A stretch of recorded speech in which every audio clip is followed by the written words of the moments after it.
आइए आज हम लोग स्टडी करेंगे कार्य और गतिज ऊर्जा की धारणा यानी कार्य ऊर्जा प्रमेय। अगर हम लोग इसको इंग्लिश में देखें तो बोलेंगे notions of work and kinetic energy, यानी कार्य और गतिज ऊर्जा की धारणा। नोशन माने धारणा। द वर्क एनर्जी थ्योरम या कार्य और ऊर्जा प्रमेय। तो आइए इसके बारे में पढ़ते हैं। और कार्य के बारे में हम लोग पढ़ ही चुके हैं कि कार्य एक प्रकार से ऊर्जा का परिवर्तन है जो कार्य में होता है, और वो कार्य अगर किसी पदार्थ की गति के कारण होता है तो माना जाता है कि वो जो ऊर्जा है वो गतिज ऊर्जा है, और अगर स्थिति के कारण होता है तो माना जाता है कि वो स्थितिज ऊर्जा है।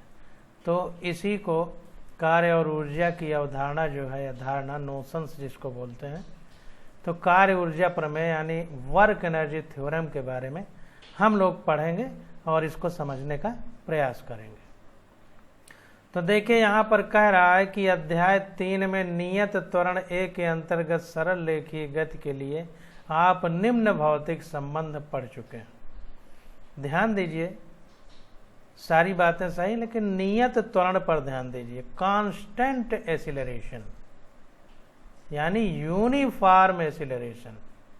कांस्टेंट न कहें, यूनिफॉर्म कहें, ज़्यादा अच्छा होगा, क्योंकि यूनिफॉर्म का मतलब होता है कि अब हमें त्वरण यानी एक्सीलरेशन समझना है। तो एक्सीलरेशन का मतलब है कि किसी वस्तु की प्रति सेकंड वेग में परिवर्तन कितना हो रहा है। अगर वो परिवर्तन एक समान समय में एक समान हो रहा है तो कहेंगे कि वो त्वरण नियत है। जैसे कोई वस्तु पहले सेकंड में 10 मीटर प्रति सेकंड के वेग से है, दूसरे सेकंड में वो 20 मीटर पर सेकंड से, तीसरे सेकंड में 30 है, चौथे में 40 है, पांचवें में 50 है, तो उसकी गति में जो उसके वेग में परिवर्तन है वो प्रति सेकंड 10 है, क्योंकि 10, 20, 30, 40, 50 ऐसे वेग उसका बढ़ रहा है। तो घटता अगर ऐसे तो हम कहते वो रिटार्डेशन है यानी मंदन है, और बढ़ रहा है तो उसको कहेंगे एक्सीलरेशन है यानी त्वरण है। अब यहाँ पर देखिए नियत त्वरण की बात की जा रही है या एक समान त्वरण की बात की जा रही है। इसका मतलब ये है कि जो गति में परिवर्तन है वो एक समान है, तो इसको यूनिफॉर्म एक्सीलरेशन कहते हैं।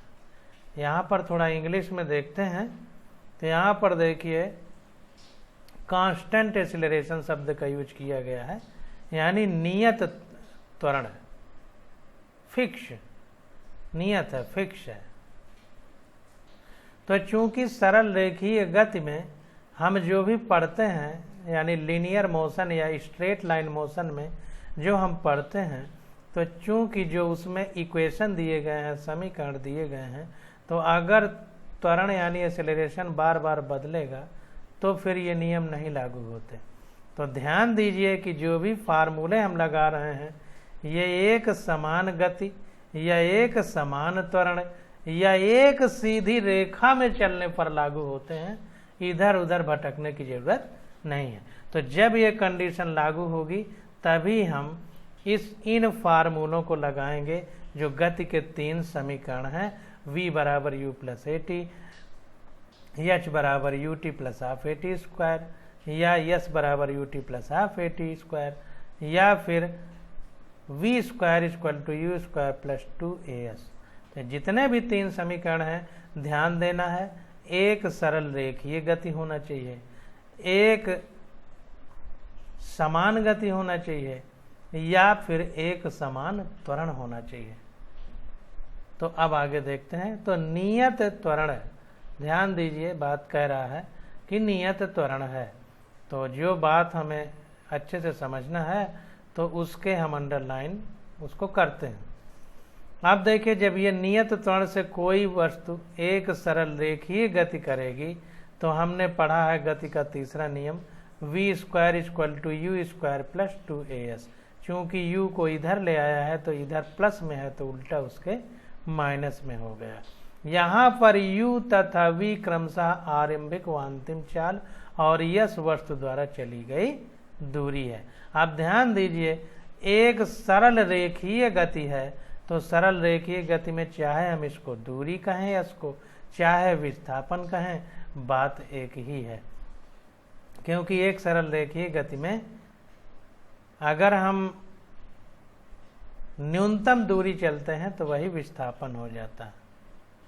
तो हालांकि यस जो है वस्तु द्वारा चली गई दूरी, यहाँ पर कहना उचित इसलिए होगा क्योंकि सरल रेखीय गति में जब वस्तु वापस लौट आती है तो विस्थापन तो कम होता है लेकिन चली गई दूरी बहुत ज़्यादा हो जाती है। जैसे कोई वस्तु 100 मीटर चले और 50 मीटर फिर लौट आए तो विस्थापन तो 50 मीटर ही हुआ लेकिन चली गई दूरी हमारी 100 और 50 फिर लौटी तो 150 मीटर हो जाएगी। तो वही कह रहा है कि यहाँ u तथा v क्रमशः आरंभिक व अंतिम चाल और यस वस्तु द्वारा चली गई दूरी है। दोनों पक्षों को m/2 से गुणा करने पर, अगर इन दोनों पक्षों में हम m/2 से गुणा कर दें तो half mv square minus half mv square equal टूmas आ जाएगा। और F बराबर ma होता है बल बराबर द्रव्यमान गुणित त्वरण। तो यहाँ पर ma की जगह उसने F रख दिया तो ये हमको प्राप्त हो गया F इंटू यस। तो यहाँ पर ध्यान देना है कि सरल रेखीय गति में हम ये सब लागू करेंगे और सरल रेखीय गति में जो यहाँ पर चली गई दूरी ली गई है तो अगर एक ही दिशा में गति होगी तो वही दूरी होगा, वही विस्थापन होगा। लेकिन अगर गति विपरीत हो जाती है कुछ दूर चलने के बाद तो फिर विस्थापन और दूरी अलग होगी। तो कुल मिला के यहाँ पर जो हम यस ले रहे हैं ये चली गई दूरी है। तो जहाँ आखिरी चरण न्यूटन के द्वितीय नियमानुसार है। अब देखिए न्यूटन ने 3 समीकरण दिए। पहला है जड़त्व का नियम यानी लॉ ऑफ इनर्शिया और दूसरे में F इक्वल टू ma है जो ये निकल के आया और तीसरा लॉ हमारा क्रिया प्रतिक्रिया का नियम है यानी एक्शन रिएक्शन लॉ है, या उसको हम ये कह सकते हैं कि संवेग संरक्षण का नियम है। तीसरा नियम law of conservation of momentum. तो यहाँ पर हमें ध्यान देना है कि ये जो ma निकल के आया इसकी जगह F रखा गया तो वही कह रहा है कि आखिरी चरण न्यूटन के द्वितीय नियमानुसार है। तो इस प्रकार सदिशों के प्रयोग द्वारा सहज ही समीकरण 6.2 का त्रिविमीय व्यापकीकरण कर सकते हैं। तो 3 डायमेंशनल यानी x y z तीनों एक्सिस में अगर हमको इसे लिखना हो तो हम इस प्रकार लिख सकते हैं कि v square minus U square equal to 2ad। यहाँ पर यस की जगह d लिख दिया है और ये त्वरण a लिख दिया है। अब यहाँ पर देखिए जैसे हमने यहाँ पर कहा था कि एक ही दिशा में अगर सरल रेखा में कोई वस्तु गति कर रही है तो वही विस्थापन होगा और वही दूरी होगी। तो इसलिए यहाँ पर देखिए यहाँ कह रहा है a और b पिंड के क्रमशः त्वरण और विस्थापन सदिश हैं। ध्यान दीजिए ये d होना चाहिए, b लिखा है, बहुत सारी गलतियां हैं तो इसको ध्यान देना है। तो ये त्वरण है और ये विस्थापन। तो यहाँ पर देखिए दूरी लिखा है और यहाँ पर उसी चीज को विस्थापन लिखा है। तो एक बार तो आप समझिए कि दूरी और विस्थापन क्यों लिखा है, क्योंकि एक सरल रेखीय गति हो रही है और जब सरल रेखीय गति होगी तो जाहिर सी बात है कि विस्थापन और दूरी दोनों एक ही होंगी। अगर गति एक दिशा में हो रही है, उसकी दिशा नहीं बदल रही है। तो अब यहाँ पर देखिए एक बार फिर दोनों पक्षों को m/2 से गुणा करने पर प्राप्त करते हैं। फिर m/2 से गुणा प्राप्त किया तो यही चीज फिर प्राप्त हो गई। तो उपरोक्त समीकरण कार्य एवं गतिज ऊर्जा को परिभाषित करने के लिए प्रेरित करता है। तो यहाँ पर ध्यान देने की बात है कि उपरोक्त समीकरण कार्य एवं गतिज ऊर्जा को परिभाषित करने के लिए प्रेरित करता है। कैसे? इसलिए कि यहाँ पर देखिए ये गतिज ऊर्जा है, हाफ mv स्क्वायर लिखते हैं काइनेटिक एनर्जी को, और यहाँ पर देखिए कार्य बराबर बल गुणे विस्थापन, तो ये बल है और ये विस्थापन है। तो work is equal to force into displacement, वो निकल के आ रहा है इस गतिज ऊर्जा के टर्म में, इस काइनेटिक एनर्जी के टर्म में। तो ऊर्जा ही कार्य में बदल रही है, तो इसीलिए कह रहा है कि उपरोक्त समीकरण कार्य एवं गतिज ऊर्जा को परिभाषित करने के लिए प्रेरित करता है। तो ये चीज हमें ध्यान देना। अब समीकरण 6.2b में बायां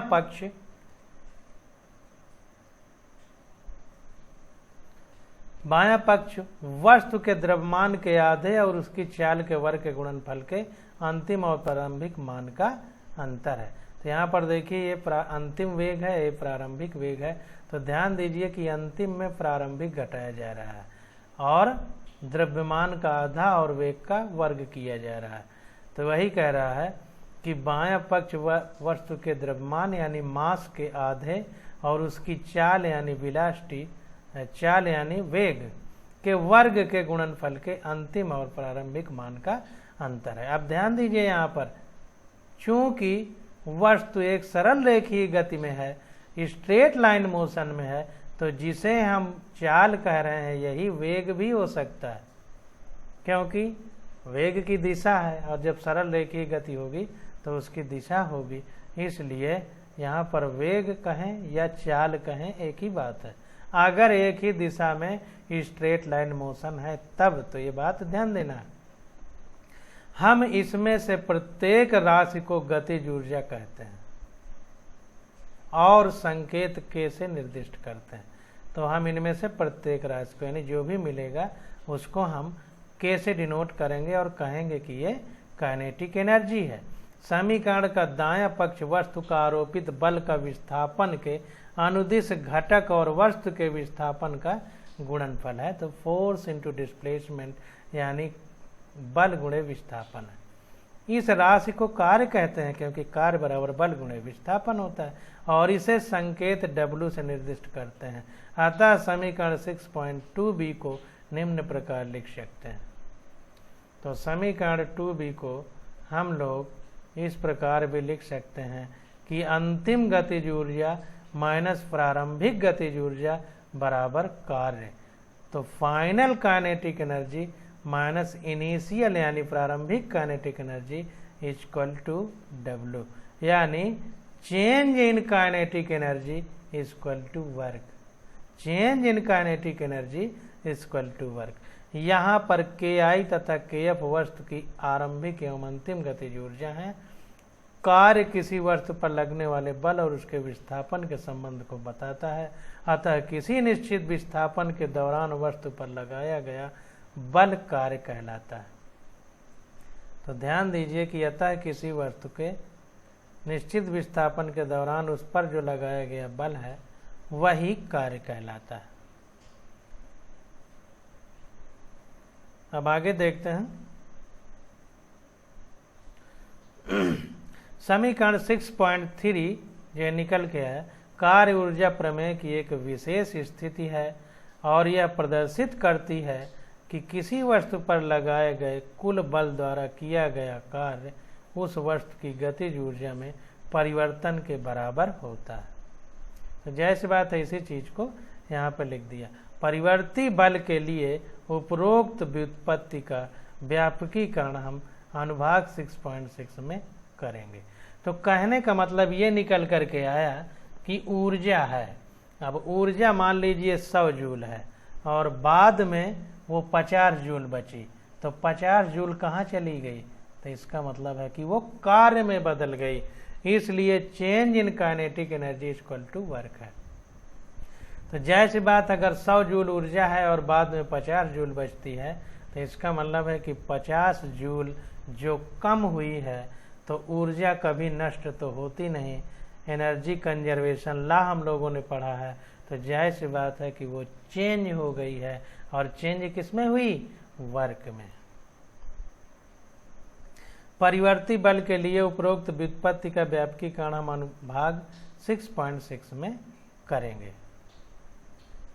देखिए परिवर्ती बल का मतलब वायरिंग फोर्स। तो जाहिर सी बात है कि वायरिंग मतलब बार बार बदले, परिवर्तित होता रहे अपना फोर्स, तो force equal to f equal to m into a होता है, यानी द्रव्यमान गुणे त्वरण। तो इस परिवर्ती बल का कह रहा है, आगे हम स्टडी करेंगे जो चेंज वाला है, अभी बिना चेंज वाले की बात करते हैं। तब यहाँ पर देखिए कि एग्जाम्पल दे रहा है, कह रहा है हम अच्छी तरह जानते हैं कि वर्षा की बूंद नीचे की ओर लगने वाले गुरुत्वाकर्षण बल और बूंद के गिरने की दिशा के विपरीत लगने वाले प्रतिरोधी बल के प्रभाव के अधीन गिरती है। प्रतिरोधी बल बूंद की चाल के अनुक्रमानुपाती परंतु अनिर्धारित होता है।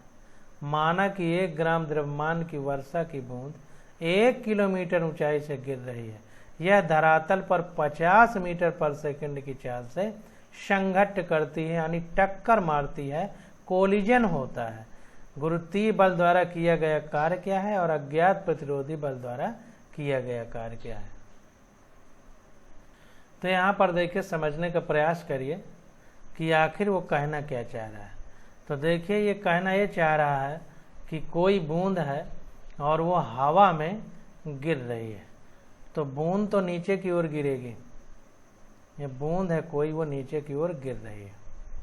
अब जाहिर सी बात है जब गिर रही है तो इस माध्यम में हवा है, हवा के कण है ऐसे, तो हवा के कण हैं, तो हवा में जब गिरेगी तो हवा के कण क्या करेंगे, इसके नीचे गिरने का विरोध करेंगे, क्योंकि हमने न्यूटन का तीसरा नियम में पढ़ा है कि क्रिया के विरोध में प्रतिक्रिया होगी। तो ये बूंद जितना हवा के अणुओं या परमाणुओं में बल लगाएगी तो उसके विपरीत दिशा में एक बल लगेगा। जब विपरीत दिशा में बल लगेगा तो ये बल इन पर ऊपर की ओर लगेगा।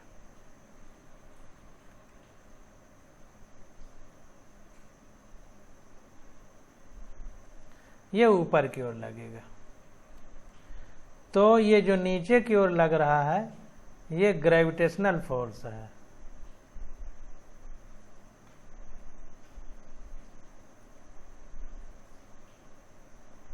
और ऊपर की ओर जो लग रहा है हवा का, जो हवा में क्रिया हो रही है उसके विरोध में ये बल लग रहा है, तो ये रेजिस्टेंस फोर्स होगा।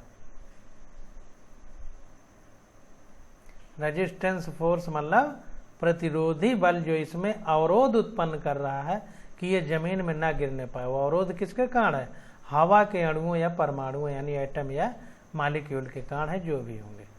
तो जाहिर सी बात है कि नीचे गिर रही है गुरुत्वीय बल के प्रभाव में, और गिरने कौन नहीं दे रहा, हवा का जो बल है जो इसके गिरने का विरोध कर रहा है, तो ये बल ऊपर की ओर लग रहा है। तो अब देखिए बूंद की गतिज ऊर्जा में परिवर्तन। तो बूंद की गतिज ऊर्जा में अगर हम परिवर्तन निकालें तो पहले हमसे पूछा जा रहा है कि गुरुत्वीय बल द्वारा किया गया कार्य क्या है।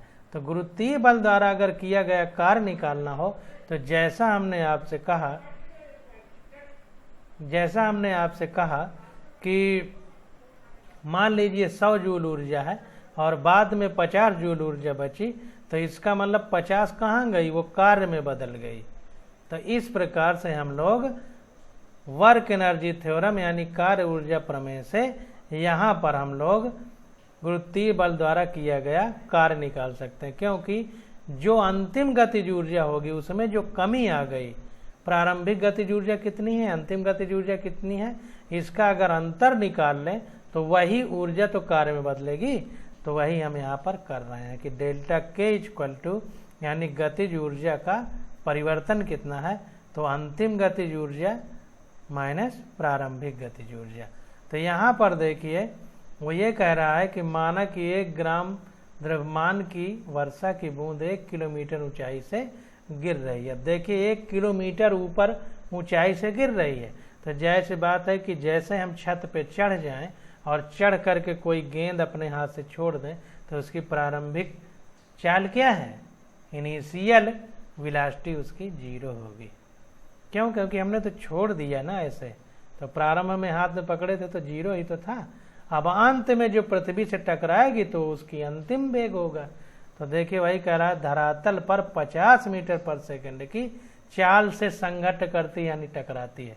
तो अंतिम चाल उसकी 50 मीटर पर सेकंड है और प्रारंभिक कितनी होगी 0। तो half mv² minus half mu² लिखेंगे, लेकिन प्रारंभिक चाल 0 है तो पूरा 0 हो जाएगा, तो इसलिए 0 लिख दिया। तो यहाँ पर डेल्टा के यानी ऊर्जा में परिवर्तन जो है, चेंज इन काइनेटिक एनर्जी, गतिज ऊर्जा में परिवर्तन, ऊर्जा में परिवर्तन न कह के गतिज ऊर्जा में कहें। तो ये हमारा आ गया हाफ, और मास इतना है, इसको किलोग्राम में चेंज करेंगे तो 10⁻³ का गुणा करेंगे, और वेलोसिटी 50 मीटर पर सेकंड है। चाल कहें क्योंकि सीधी रेखा में वही चाल है, वही वेग है। तो यहाँ पर 50 × 50 कर दिया तो आ गया, सॉल्व करने पे 1.25 जूल।